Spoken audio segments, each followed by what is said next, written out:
Assalamualaikum warahmatullahi wabarakatuh. Nama saya Tuan Puteri Nur Izzati binti Tuan Ismail. Nombor meja saya PID 20109. Pendahuluan bagi kedudukan dan peranan Raja-Raja. Raja merupakan salah satu ciri yang unik di Malaysia. Pemerintahan beraja ini merupakan salah satu daripada unsur tradisi dalam perlembagaan Malaysia. Walau bagaimanapun, semasa penjajahan British, keadaan telah berubah kerana kuasa mutlak Raja telah mula pudar secara beransur-ansur. Bermula daripada sistem residen yang mengkehendaki semua Raja-Raja Melayu menerima seorang penasihat British, sehinggalah tertubuhnya Malayan Union pada tahun 1946. Di sini dapat dilihat cara campur tangan British serta mengurangkan kuasa dan kedudukan Raja-Raja Melayu. Setelah Malaysia berjaya mencapai kemerdekaan iaitu pada tahun 1957, sistem pemerintahan beraja telah dikekalkan walaupun ia telah serasi dengan konsep demokrasi berparlimen yang diamalkan di Malaysia.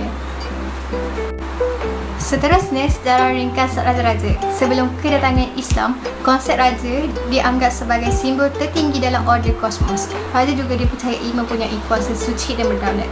Seterusnya, Raja sebagai pemerintah yang luhur dan suci iaitu dianggap sebagai penjelmaan dewa yang berasal dari khayangan, berkait rapat dengan konsep Dewa Raja yang bermaksud Raja dipercayai jelmaan dewa Shiva, Vishnu dan Buddha.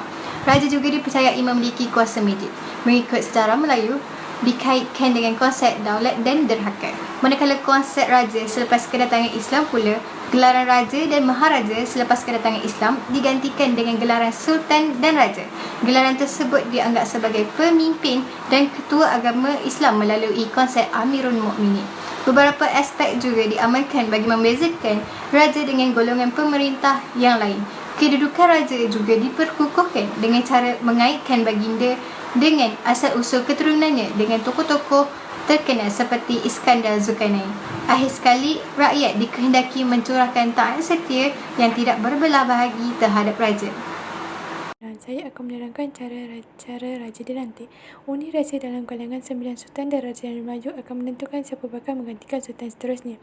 Jika undi berkenaan dibuat melalui majlis Raja-Raja memilih seseorang Sultan itu, maka baginda akan dilantik selain perlu bersetuju untuk menjawab jawatan sebagai ketua negara. Pada peringkat pertama dulu, sistem pengalihan dibuat berdasarkan kekanan, umur dan tempoh sultan memegang jawatan di negeri asal sebelum dipilih menjadi Yang di-Pertuan Agong. Pada pusingan kedua pula, 6 sultan yang dipilih menjadi Yang di-Pertuan Agong mengikut urutan pusingan pertama seperti dipersetujui MRR setakat ini. Begitupun dari segi perlembagaan, ia tidak mengikut MRR untuk mengikut urutan seperti pusingan pertama. Sebab itu, adanya undi rahsia dalam pemilihan yang kedua agung ini juga berdasarkan kepada beberapa perkara lain seperti kemampuan melaksanakan tanggungjawab dan sebagainya akan diberi perhatian. Mengikut sistem pengaliran Sultan Negeri seterusnya ditiba sebagai Yang di-Pertuan Agong adalah Pahang. Namun baginda kini dilaporkan kering dan tahta di pangku anaknya sebagai pemangku Raja Pahang. Bagaimanapun, Seksyen 1 bahagian 1 jadual ketiga perlembagaan menyebut syarat seorang raja akan dipilih menjadi Yang di-Pertuan Agong ialah dewasa, tidak menolak untuk dipilih selain tidak ditolak MRR.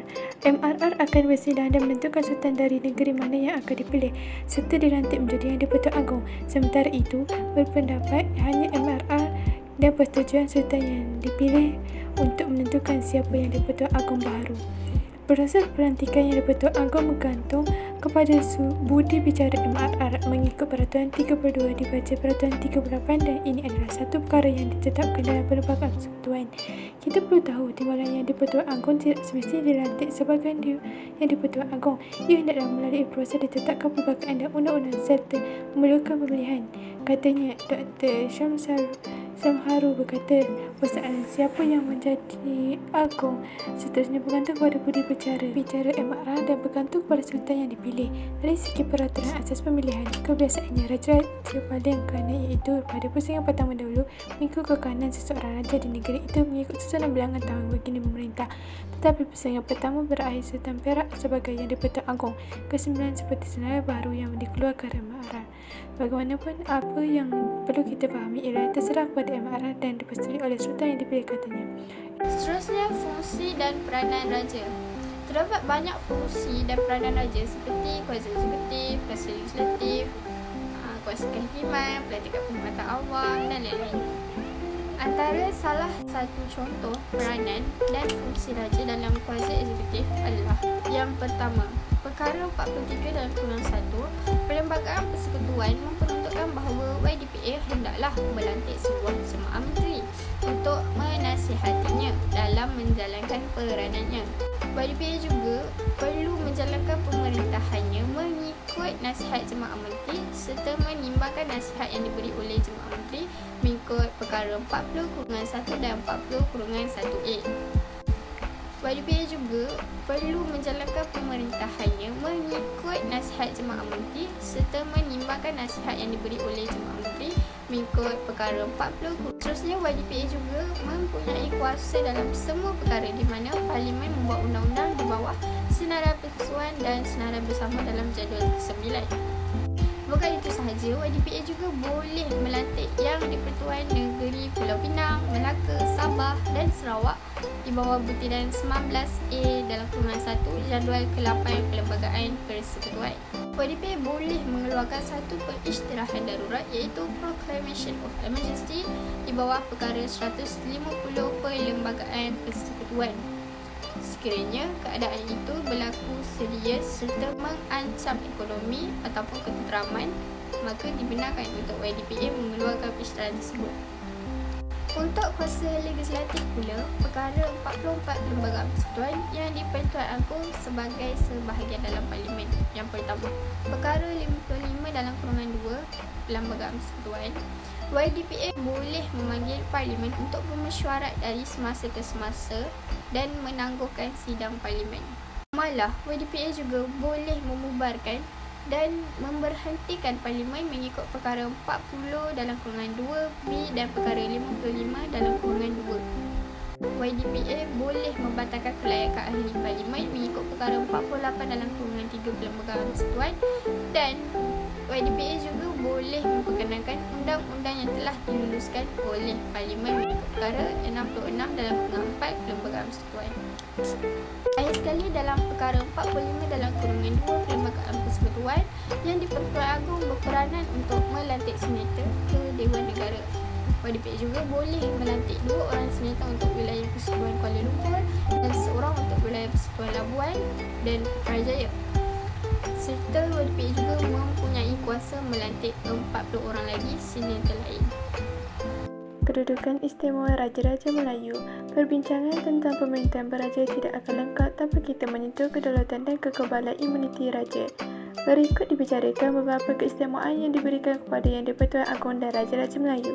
Keistimewaan yang pertama ialah tidak boleh didakwa. Perlembagaan peruntukan bahawa Yang di-Pertuan Agong tidak boleh didakwa dalam apa jua perbicaraan dalam mana-mana mahkamah. Kedudukan istimewa yang kedua ialah hak prerogatif. Dalam bidang kuasa tidak boleh disentuh.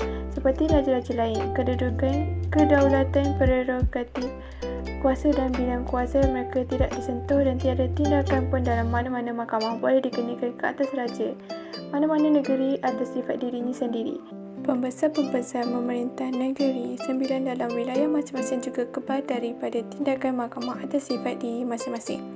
Di samping itu, jaminan susunan keutamaan juga merupakan keistimewaan raja-raja itu. Perlembagaan membuat peruntukan tentang susunan keutamaan bagi Yang di-Pertuan Agong dan raja-raja lain. Kedudukan Yang di-Pertuan Agong diutamakan daripada kesemua orang di persekutuan dan kedudukan keutamaan raja-raja lain dalam kalangan mereka adalah menurut tarikh mereka diangkat menjadi raja. Dalam negerinya sendiri, seorang raja itu mengambil keutamaan mengatasi raja-raja lain. Keistimewaan yang seterusnya ialah hak pewarisan perkara 71.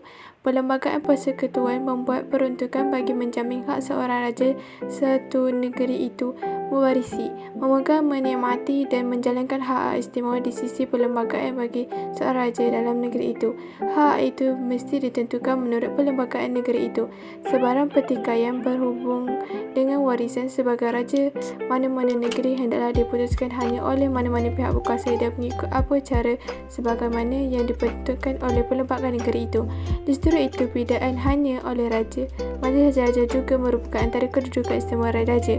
Menurut Seksyen 19 Jadual ke-8 Perlembagaan Persekutuan, tiada penundaan boleh dibuat terhadap peruntukan berhubung dengan majlis-majlis raja. Susunan keutamaan dan hak-hak mereka untuk mewarisi sebagai raja negeri masing-masing tanpa persetujuan Majlis Raja-Raja. Dengan itu, tiada undang-undang yang secara langsung boleh menyentuh keistimewaan, kedudukan, kemuliaan atau kebesaran mereka boleh diluluskan tanpa persetujuan Majlis Raja-Raja.